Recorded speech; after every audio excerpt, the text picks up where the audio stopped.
Hello students, I welcome all of you to episode 22 of Lab, the English language acquisition program. Let's have a look through the sentences and tenses we learned in the last classes. Stay tuned.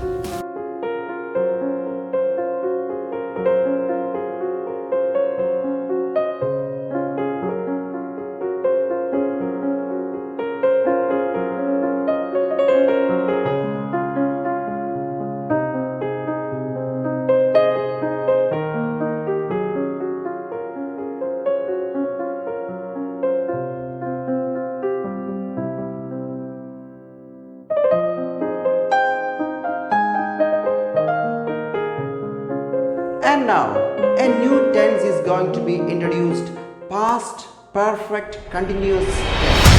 ഒരു ടെൻസിന്റെ പേരിൽ നിന്ന് തന്നെ അതിൻ്റെ ഉപയോഗവും അർത്ഥതലങ്ങളും നമുക്ക് മനസ്സിലാക്കുവാൻ സാധിക്കും. The name of the tense is past perfect continuous tense. Past perfect continuous tense may be called past perfect progressive tense also. Past is past. Something took place in the past. Action took place in the past. And perfect, the action is complete. Perfect means complete. The action is complete. And continuous, action is continuing. ചെയ്തിടത്തോളം പ്രവൃത്തി complete ആണ്. And at the same time, it's an ongoing process. Let's learn the construction of the tense first. And then the uses. And how to make that sentence negative, and how to make that sentence a question and a negative question. The construction of the tense. Look here. Subject plus had plus been plus ing. Subject plus had plus been plus ing. We have learned the present perfect continuous tense. We know the construction of the tense and we know the use of the tense. The construction of present perfect tense is subject plus has or have plus been plus ing.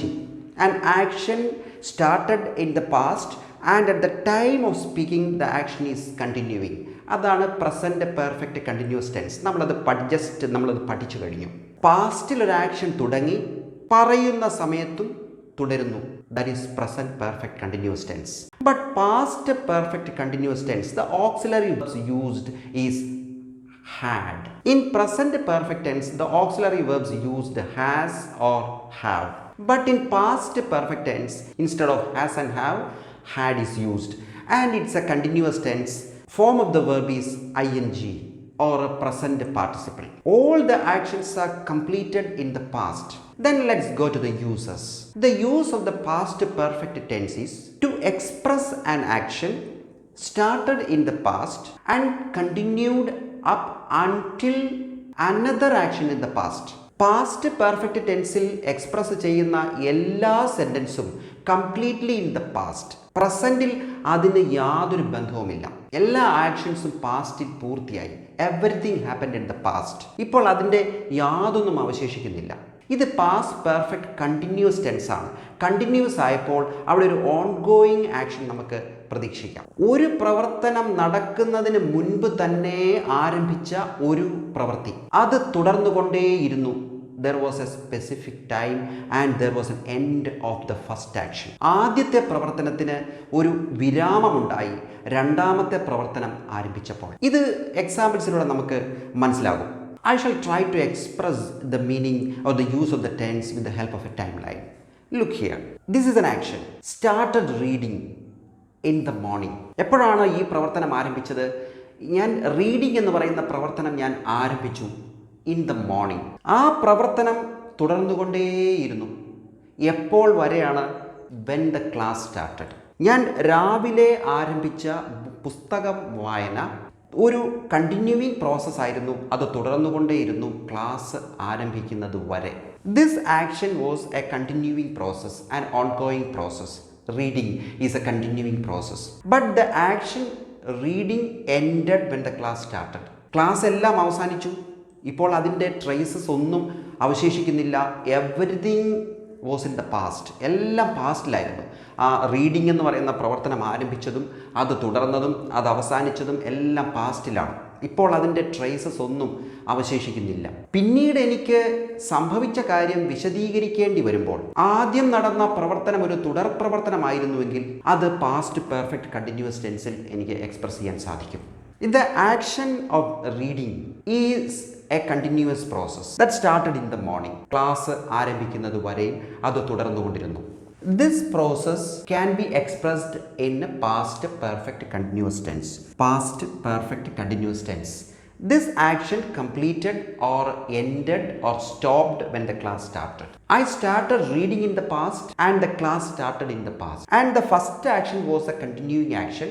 So I expressed the first action in the past perfect continuous tense. Okay, let's go through certain examples. The thief had been trying to escape when the police came. The thief had been trying to escape when the police came. Here we can see two actions. The two actions were in the past. One is a continuing action. That action is expressed in past perfect continuous tense. കള്ളൻ രക്ഷപ്പെടാൻ ശ്രമിച്ചുകൊണ്ടിരിക്കുകയായിരുന്നു. എപ്പോൾ വരെയാണ്? Police വരുന്നത് വരെ. Police വന്നു, കള്ളൻ്റെ രക്ഷപ്പെടാനുള്ള ആ ശ്രമം അവസാനിച്ചു. When the police came, the first action or the ongoing action completed or ended when the police came. Police വന്നപ്പോൾ ആദ്യം ആരംഭിച്ച, കള്ളൻ ആരംഭിച്ച ആ പ്രവർത്തനം പോലീസ് വന്നപ്പോൾ അവസാനിച്ചു. ഇപ്പോൾ ഈ പ്രവർത്തനങ്ങളൊന്നും അവശേഷിക്കുന്നില്ല. ഒരുപക്ഷെ കള്ളൻ പിടിക്കപ്പെട്ടേക്കാം, അല്ലെങ്കിൽ കള്ളൻ രക്ഷപ്പെട്ടിരിക്കാം. അതൊന്നും ഇപ്പോൾ ഇവിടെ അവശേഷിക്കുന്നില്ല. അത് ഒരു റെലവൻ്റ് ആയിട്ടുള്ളൊരു കാര്യമല്ല. പാസ്റ്റിൽ രണ്ട് കാര്യങ്ങൾ സംഭവിച്ചിരുന്നു. അതിൽ ആദ്യം സംഭവിച്ചതും എന്നാൽ തുടർന്നുകൊണ്ടിരുന്നതുമായ കാര്യം പാസ്റ്റ് പെർഫെക്റ്റ് കണ്ടിന്യൂസ് ടെൻസ്. ഇവിടെ തുടർന്നുകൊണ്ടിരുന്ന പ്രവർത്തനം എന്ന് പറയുന്നത് the thief had been trying to escape. Had is the auxiliary verb. This auxiliary verb had can be used with any subjects. It doesn't matter what the number of the subject and the person of the subject. We can use had. Another example. We had been playing football before the rain started. മഴ ആരംഭിച്ചു, ഞങ്ങൾ തുടർന്നുകൊണ്ടിരുന്ന പ്രവർത്തനം football കളിച്ചുകൊണ്ടേ ഇരിക്കുകയായിരുന്നു മഴ തുടങ്ങുന്നത് വരെ. We had been playing football when the rain started. മഴ ആരംഭിക്കുന്നത് വരെ ഞങ്ങൾ കളിച്ചുകൊണ്ടേയിരുന്നു. മഴ ആരംഭിച്ചു, പ്രവർത്തനം അവസാനിച്ചു. ഇപ്പോൾ ഇതൊന്നും അവശേഷിക്കുന്നില്ല. മഴയുമില്ല, കളിയുമില്ല, ഒന്നുമില്ല. ഇപ്പോൾ പറയുന്ന സമയത്ത് ഇതിൻ്റെ രണ്ട് ആക്ഷൻസും പാസ്റ്റിൽ കംപ്ലീറ്റ് ചെയ്തതാണ്, പൂർത്തിയായതാണ്.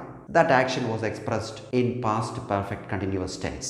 We can express the duration of a time, or we can express the specific time in the past. We can use since and for expressing the time. The time may be a specific time, at the same time it's a duration of time. If it's a specific time, since is used. And if you want to express the duration of time for 1 hour, for 1 week, for 1 year, this is a duration of time. To express the duration of time, for is used. Let's see this example. Started reading in the morning. Here is a specific time. The action reading started in the morning. This is a specific time. We can say, I had been reading since morning. I had been reading since morning. പ്രഭാതം മുതൽ ഞാൻ വായിച്ചുകൊണ്ടേ ഇരിക്കുകയായിരുന്നു. എപ്പോൾ വരെയാണ്? When class started. The second action is expressed in simple past tense. The continuing action is expressed in past perfect continuous tense, and the second action is simple past tense because two actions happened in the past. Let's go to another example. The dog had been barking for half an hour when its master came. അതിൻ്റെ master വന്നപ്പോൾ അരമണിക്കൂർ നേരമായി dog കുരച്ചുകൊണ്ടിരിക്കുകയായിരുന്നു. The dog had been barking for half an hour. Half an hour is a period of time. So time expression for is used. The dog had been barking for half an hour when its master came. Master വരുമ്പോൾ അരമണിക്കൂർ നേരമായി പട്ടി കുരച്ചുകൊണ്ടിരിക്കുകയായിരുന്നു. Master വന്നു, കുര നിർത്തി. There was a clear end when next action took place. അടുത്ത action പ്രവർത്തനം ആരംഭിച്ചപ്പോൾ തുടർന്ന് വന്നിരുന്ന പ്രവർത്തനം അവസാനിച്ചു. That time period is expressed in past perfect continuous tense. Let's see another example. He had been working in that office when he got promotion. അതൊരു time എക്സ്പ്രഷനോടെ നമുക്കതിൽ ചേർക്കാൻ സാധിക്കും. He had been working in that office for the last 10 years when he got promotion. ആ വ്യക്തിക്ക് promotion ലഭിക്കുമ്പോൾ 10 വർഷമായി ആ ഓഫീസിൽ ജോലി ചെയ്തു വരികയായിരുന്നു. There is a duration of time. So for time expression for is used for 10 years. സാധാരണ നാം ചെയ്യാറുള്ളത് പോലെ we can make the sentence negative by adding not to had, because had is the auxiliary verb. So let's see this example. The thief had been trying. ശ്രമിച്ചുകൊണ്ടിരിക്കുകയായിരുന്നു. ശ്രമിച്ചുകൊണ്ടിരിക്കുകയല്ലായിരുന്നു എന്ന് നമുക്ക് എങ്ങനെ പറയാൻ സാധിക്കും? The thief had not been trying to escape when the police came. ശ്രമിച്ചുകൊണ്ടിരിക്കുകയല്ലായിരുന്നു. കള്ളൻ രക്ഷപ്പെടാൻ ശ്രമിച്ചുകൊണ്ടിരിക്കുകയല്ലായിരുന്നു. The thief had not been trying to escape when the police came. ഇനി ആയിരുന്നോ എന്ന് നമുക്ക് എങ്ങനെ ചോദിക്കാം? ക്വസ്റ്റ്യൻ നമുക്കറിയാമല്ലോ, ഒരു സെൻറ്റൻസിൻ്റെ നമുക്ക് ക്വസ്റ്റ്യൻ ആക്കാൻ സാധിക്കുന്നത് by the inversion of auxiliary verb and the subject. Here is the auxiliary verb is had and the subject is the thief. So we can make an inversion. Had the thief been trying to escape when the police came? Police വന്നപ്പോൾ രക്ഷപ്പെടാൻ ശ്രമിച്ചുകൊണ്ടിരിക്കുക ആയിരുന്നോ എന്ന് നമുക്ക് ചോദിക്കാം. Had the thief been trying to escape? അല്ലായിരുന്നോ എന്ന് നമുക്ക് ചോദിക്കാം. A sentence can be positive and negative. Questions positive ക്വസ്റ്റ്യനും ഉണ്ട്, ആണോ എന്നും ചോദിക്കാം, അല്ലേ എന്നും ചോദിക്കാം. Had the thief been trying to escape? ശ്രമിച്ചുകൊണ്ടിരിക്കുകയായിരുന്നോ? ശ്രമിച്ചുകൊണ്ടിരിക്കുക അല്ലായിരുന്നോ? Hadn't the thief been trying to escape when the police came? ശ്രമിച്ചുകൊണ്ടിരിക്കുകയായിരുന്നില്ലേ? Let's see another example. She had been suffering the financial crisis since his birth when she got married. വിവാഹിത ആകുമ്പോൾ ജനനം മുതൽ സാമ്പത്തിക പ്രതിസന്ധി സഹിച്ചുകൊണ്ടേയിരിക്കുകയായിരുന്നു. ഇപ്പോൾ വിവാഹം കഴിഞ്ഞു, സന്തോഷമായിട്ട് ജീവിക്കുന്നു, ഫൈനാൻഷ്യൽ ക്രൈസിസ് വിവാഹത്തോടു കൂടി അവസാനിച്ചു എന്ന് നമുക്ക് മനസ്സിലാക്കാം. She had been suffering the financial crisis since her birth when she got married. വിവാഹം കഴിക്കുന്നത് വരെ ഫൈനാൻഷ്യൽ ക്രൈസിസ് സഹിച്ചുകൊണ്ടിരിക്കുകയായിരുന്നു. How can we make the sentence negative? She had not been suffering the financial crisis since his birth when she got married. ആയിരുന്നോ എന്ന് നമുക്ക് എങ്ങനെ ചോദിക്കാം? Had she been suffering? It's a question.